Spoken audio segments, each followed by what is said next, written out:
Okay, today's video is hopefully giving you a little bit of feedback prior to you actually writing the piece so that less feedback is needed after.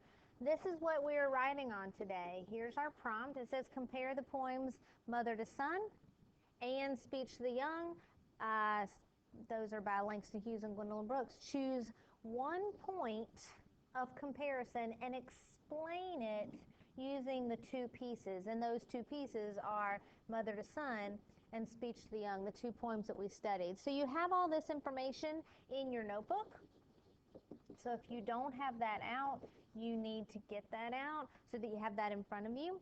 And you should have something that looks like this. Hopefully yours is neater than mine, where we took these two poems, and here is Mother to Son, and here is our Speech to the Young. And we talked about what these two poems have in common and what they have that made them different. For example, the standard English versus the non-standard English. So you have something that looks like this from your class. And so let's go back and look. It says compare the poems. Now when you're given the direction to compare, you can also, just by default, choose something that is contrast. You don't have to do the comparison. You can do the contrast, but it's kind of repetitive. Say compare or contrast, because you're comparing even if you're finding a difference. And I wanted to talk to you about your rubric. So here is your rubric. These are the things that I am looking for. This is such an easy way to just rack up points, but it's also an easy way to lose them. And many people lose their points when we look for a purpose sentence. And so I wanted to prep you a little bit and talk about it, because the purpose of this piece is to compare or contrast. And so you need to write that purpose. And in this case, this can be a little different than what we've done before, because we've also always used authors compare, authors use repetition, or that kind of thing. But in this case, we're going to say readers compare, or comparison helps. And so maybe that'll give you some sentence starters to get started with that purpose statement. So many students lose all their points because they just don't have that purpose statement there. And then you're going to answer that question, and that answer is simply this one point that you choose from this piece. Did you choose to contrast the standard English in Mother to Son versus, the non-standard English in Mother to Son to the standard English in Speech to the Young? Or did you choose to compare how both of these poems had motivational device? The choice is yours, but you are only going to pick one point, and that is your answer. So here's your 1 point of comparison.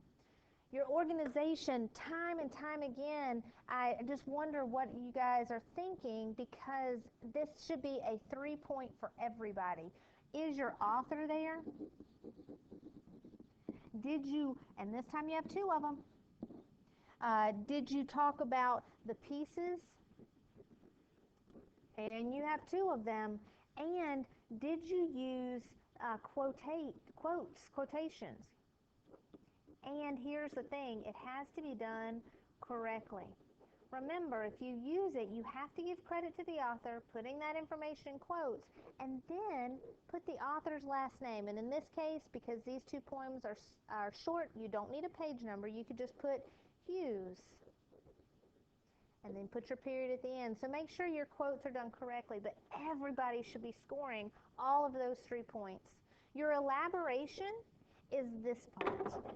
You need to explain how they are similar, making a comparison. In Mother to Son by Langston Hughes, he, because this is a man, uses whatever, and you talk about that. And then, just like you need to make sure you have some transition here, just like Gwendolyn Brooks, this is a she, in Speech to the Young, and you need to use these quotes. Don't forget, you need to have proof from each piece.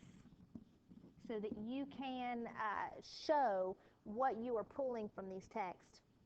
That elaboration is going to be key. And here, if we could go back with this elaboration, you're going to be talking about the two different pieces. So make sure that your piece is organized, because order matters. Don't bounce back and forth between the two pieces. In Hughes's piece, he does this, and Gwendolyn's piece, she does this, back and forth, back and forth. Do all your information about Langston Hughes, and then move into Gwendolyn Brooks. And finally, your conventions. Your conventions are those capital letters, spelling. These things are so vitally important, and yet they are many times careless mistakes. One thing I want to remind you about, you want to eliminate the word you.